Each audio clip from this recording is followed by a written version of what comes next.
Hello everyone, this is Rashmi. Welcome back to my channel. तो आज हम लोग जो एनसीईआरटी का मैथ्स का सेकंड चैप्टर देखेंगे, that is linear equation in one variable. तो चालू करते हैं। हमारा linear equation in one variable, तो इसमें जो है जो बेसिक टर्म्स होती है वो हम लोग जान लेते हैं।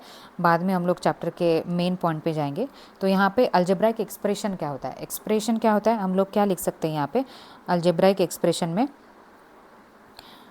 एक्स स्क्वायर या फिर x+2 ये लिख सकती हूँ, y+3 a-5 या ये क्या हो गया आपके अल्जेब्राइक एक्सप्रेशन हो गए। ठीक है, अभी ये अल्जेब्राइक एक्सप्रेशन को हम लोग इक्वेशंस में कैसे कन्वर्ट करते हैं, यहाँ पे क्या आ जाएगा, सिर्फ इक्वल टू साइन आ जाएगा, x² = 1।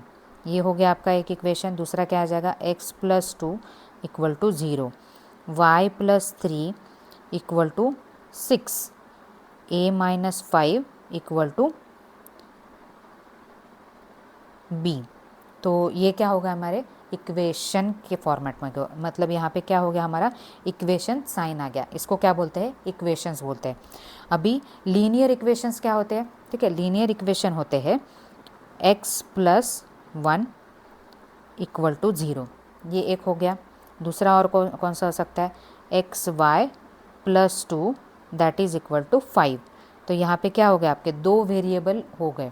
ठीक है, और यहाँ पे क्या आ गया,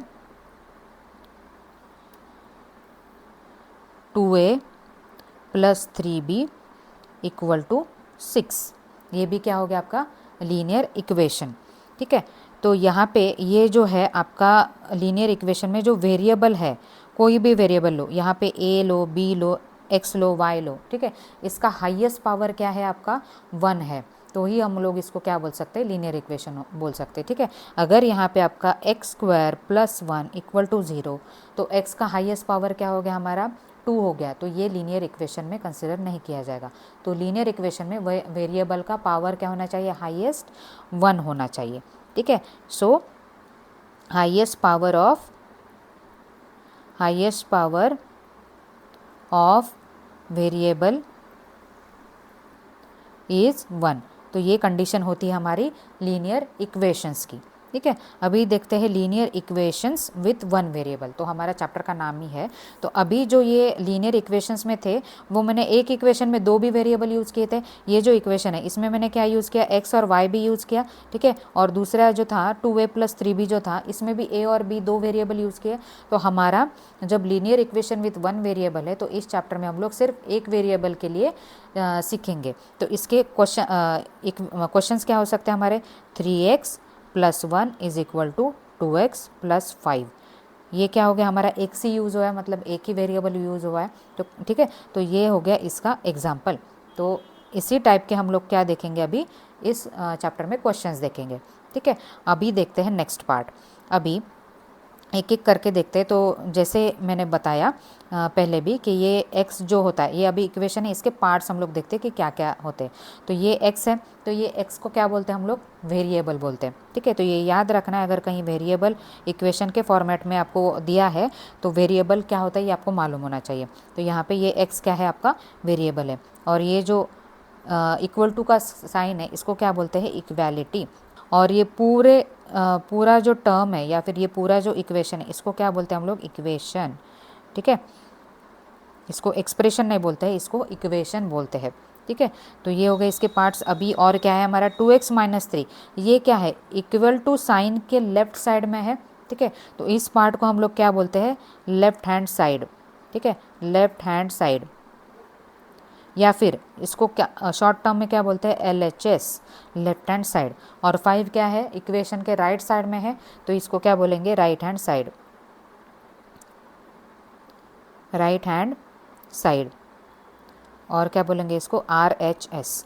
तो ये हुए हमारे पार्ट्स। तो ये जो है टर्म्स आपको मालूम होने चाहिए कि क्वेश्चन में अगर कुछ टर्म्स यूज़ की जाती है, तो वेरिएबल क्या होता है, इक्वालिटी क्या होता है, इक्वेशन क्या होता है, left hand side, right hand side क्या होता है। तो ये सारे टर्म्स इसमें कवर किए। तो अभी हम लोग देखते हैं इसके कुछ क्वेश्चंस। ठीक है, तो आपके जो है एनसीईआरटी से ये लिया है सॉल्व एग्जाम्पल, तो ये अभी आपको सॉल्व करना है। तो सॉल्व करने के लिए पहले क्या करना है आपको, ये जो इक्वेशन है आपका, इसमें से जो है वेरिएबल वाला पार्ट एक साइड लेना है और जो कांस्टेंट वाला पार्ट है वो दूसरे साइड लेना है। मतलब इक्वल टू के लेफ्ट हैंड साइड में आप वेरिएबल वाला पार्ट ले लो तो क्वेश्चन सॉल्व करने में ईजी जाता है, और राइट हैंड साइड में क्या लो, कांस्टेंट टर्म लो। तो कैसे लेंगे अभी, तो यहाँ पे क्या आ जाएगा, ये 5x। तो अभी ये जो है 3 डिवाइडेड बाई 2x है, ठीक है। इसका साइन कौन सा है, प्लस है। अगर मैं ये ट्रांसपोज करती हूँ, ट्रांसपोज वर्ड कहीं यूज़ हुआ तो इस ट्रांसपोज का मीनिंग क्या होता है, इक्वेशन के दूसरे साइड भेजना है। मतलब राइट हैंड का अगर लेफ्ट साइड में जा रहा है, लेफ्ट हैंड साइड जा रहा है तो उसको ट्रांसपोज बोलते हैं। तो ये प्लस 3/2x अगर मैं लेफ्ट साइड लेके जाती है, लेफ्ट हैंड साइड, तो इसका साइन क्या हो जाएगा, चेंज हो जाएगा, ठीक है। यहाँ पे ये प्लस का साइन है तो 3/2x ये माइनस में रहेगा। अभी कौन सा वेरिएबल बचा है, क्या नहीं बचा है, तो इक्वल टू साइन लिख लेते हैं, ठीक है। तो अभी कांस्टेंट वाले पार्ट देखेंगे कि अभी यहाँ पे क्या बचा है हमारा, -14 बचा है, तो -14 एज इट इज़ लिखते हैं। अभी ये +7/2 है, तो +7/2 को ट्रांसपोज करके हमको कहाँ पे लेके जाना है, राइट हैंड साइड लेके जाना है। तो यहाँ पे ये क्या हो जाएगा, -7/2। तो ये प्लस का क्या हो गया, माइनस हो गया, ठीक है। अभी फर्स्ट स्टेप में हमने क्या किया, ट्रांसपोज किया सिर्फ वेरिएबल पार्ट और कांस्टेंट पार्ट एक एक साइड, ठीक है। और बाद में जो प्लस वाले थे वो माइनस हो गए, ठीक है। ये पार्ट समझ में आ गया। अभी जो है वेरिएबल का जो नॉर्मल वे से है वो एडिशन करना है आपको। जो वेरिएबल पार्ट है उसका जैसे हम लोग कांस्टेंट टर्म का एडिशन करते हैं वैसे, ठीक है। तो 5x + 3/2x, तो यहाँ से ये क्रॉस मल्टीप्लाई हो जाएगा, ठीक है। तो यहाँ पे ये 3 × 5 इज़, तो ये 2 × 5 इज़ 2 × 5 लिख लेते हैं। और यहाँ पे -3x एज इट इज़ रहेगा, डिनोमिनेटर में 2 रहेगा, ठीक है। x ऊपर ही रखना है, नीचे नहीं रखना है, ठीक है। तो यहाँ पे ये कांस्टेंट वाला क्या आ जाएगा, -14 × 2 -7 डिवाइडेड बाय 2, ये आ गया। तो अभी यहाँ पे 2 × 5 क्या आ जाएगा, 10x, ठीक है। ये मल्टीप्लिकेशन 2 × 5 10x -3x डिवीजन में 2 इक्वल टू -14 × 2 कितना आ जाएगा, 28 -7 डिवाइडेड बाय 2, ठीक है। ये आ गया। अभी 10x -3x कितना आ जाएगा, जैसे हम लोग 10 - 3 कैसे करते हैं वैसे ही आपको 10x - 3x करना है, कुछ अलग नहीं है। तो 10x - 3x कितना आता है आपका, 7x divided by 2 equal to -28 -7 divided by 2, ठीक है। तो ये अभी यहाँ से अगर मैंने 2 से मल्टीप्लाई किया दोनों साइड से, ठीक है, तो मल्टीप्लाई करते हैं। तो यहाँ पे क्या लिखूँगी मैं, multiply by 2 on both the sides. तो यहाँ पे 2 से अगर मल्टीप्लाई किया मैंने, यहाँ पे ये 2 से मल्टीप्लाई करती हूँ, नहीं तो डायरेक्टली भी कैंसिल कर सकते हैं, लेकिन मैं एक मेथड बता रही हूँ। तो यहाँ पे ये 28 -7 कर लेते कैलकुलेट, तो ये -28 -7 क्या एडिशन हो जाएगा, और साइन कौन सा रहेगा, माइनस रहेगा। तो कितना आएगा, -35। तो -35 डिवाइडेड बाय 2 ये आ गया। तो अभी ये जो 2 से मल्टीप्लाई किया तो ये डिवीजन वाले 2 और ये मल्टीप्लिकेशन वाले 2 कैंसिल हो जाएंगे। वो डायरेक्टली भी कैंसिल हो सकते हैं यहाँ से, लेकिन मैंने बस आपको समझाने के लिए ये बताया, ठीक है। तो ये यहाँ से 2 से 2 कैंसिल हो जाएगा। तो यहाँ पे क्या बचा, फिर 7x बचा, दैट इज़ इक्वल टू -35, ये आ गया, ठीक है। अभी ये 7x का मीनिंग क्या होता है, 7 × x, यहाँ पे कुछ भी नहीं है, मतलब क्या है, 7 × x है, ठीक है, -35। तो ये अगर मल्टीप्लिकेशन में है तो ये दूसरी साइड जब जाता है तब वो डिवीजन के फॉर्मेट में जाता है, ठीक है, डिवीजन का उसका साइन हो जाता है। तो यहाँ पे x हो गया, तो -35 डिवाइडेड बाय 7। मैंने क्या किया, लेफ्ट हैंड साइड का 7 उठा के जो मल्टीप्लिकेशन में था वो दूसरे साइड डिवीजन में डाल दिया। अगर वो डिवीजन में है, वाइस वर्सा यहाँ पे डिवीजन में है, तो यहाँ पे जाके वो क्या हो जाएगा, मल्टीप्लिकेशन होगा, ठीक है। तो यहाँ पे हमने क्या देखा कि प्लस का माइनस कब होता है, मल्टीप्लिकेशन का डिवीजन कब होता है, इक्वेशन के दूसरे साइड जब हम लोग लेके जाते हैं, ठीक है। तो यहाँ से 7 × 7 = 7, 7 × 5 = 35। तो x की क्या वैल्यू आ गई हमारी, -5, ठीक है। तो ये हो गया आपका फाइनल आंसर इस क्वेश्चन का। अभी ये जो हमारा x = -5 आया है वो करेक्ट है या नहीं है, वो कैसे चेक करना है। जो क्वेश्चन दिया है उसमें आपको क्या करना है, x की वैल्यू पुट करनी है। अगर लेफ्ट हैंड साइड और राइट हैंड साइड इक्वल आ रहा है तो मतलब आपका क्वेश्चन करेक्ट है, ठीक है। तो यहाँ पे अभी x की वैल्यू मैं पुट करके देखती हूँ। तो यहाँ पे जो है लेफ्ट हैंड साइड कौन सा है आपका, लेफ्ट हैंड साइड कौन सा इक्वेशन कौन से टर्म है आपकी 5x प्लस 7/2। तो यहाँ पे क्या लिखूँगी मैं 5x प्लस 7/2।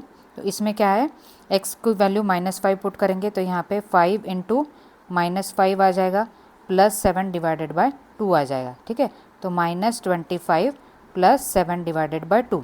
ठीक है, -5 इंटू 5 इज़ -25। तो 25 इंटू 2 कितना आ जाएगा -50 प्लस 7 डिवाइडेड बाय 2। तो ये कितना आ जाएगा -43 डिवाइडेड बाय 2। तो ये क्या आ गया हमारा लेफ्ट हैंड साइड आ गया। अभी देखते हैं राइट हैंड साइड। तो ये राइट हैंड साइड के लिए ये वाली जगह ले लेते हैं। तो राइट हैंड साइड क्या है हमारा 3/2x माइनस 14। तो 3/2x माइनस 14। तो x की वैल्यू क्या है हमारी -5 है। ठीक है, 3/2 इंटू -5 -14। ठीक है, ये आ गया। तो यहाँ से अभी मल्टीप्लाई कर लेते हैं x का टर्म। तो -5 इंटू 3 इज़ -15 डिवाइडेड बाय 2 -14। तो दैट इज़ इक्वल टू अभी -15 है तो -15 into 2 into 14 is -28 divided by 2। तो ये क्या आ जाएगा हमारा -15 -28 उनका एडिशन हो जाएगा और माइनस साइन रहेगा। तो क्या आ रहा है अभी ये -43 डिवाइडेड बाय 2। मतलब यहाँ पे क्या आ गया हमारा ये जो लेफ्ट हैंड साइड था, ये लेफ्ट हैंड साइड और राइट हैंड साइड इस क्वेश्चन में ये जो लेफ्ट हैंड साइड था हमारा, ये जो लेफ्ट हैंड साइड है ये वाला part that is equal to right hand side. मतलब ये दोनों भी क्या आ गए हमारे इक्वल आ गए। मतलब हमारी x की जो वैल्यू है वो करेक्ट है। सो यहाँ पे हम लोगों ने हम लोग क्या लिख सकते हैं कि left hand side is equal to right hand side. ठीक है, तो ये ऐसे आपको क्वेश्चन सॉल्व करना है। तो अभी जो है एक्सरसाइज 2.1 हम लोग नेक्स्ट लेक्चर में देखेंगे। तब तक के लिए थैंक यू।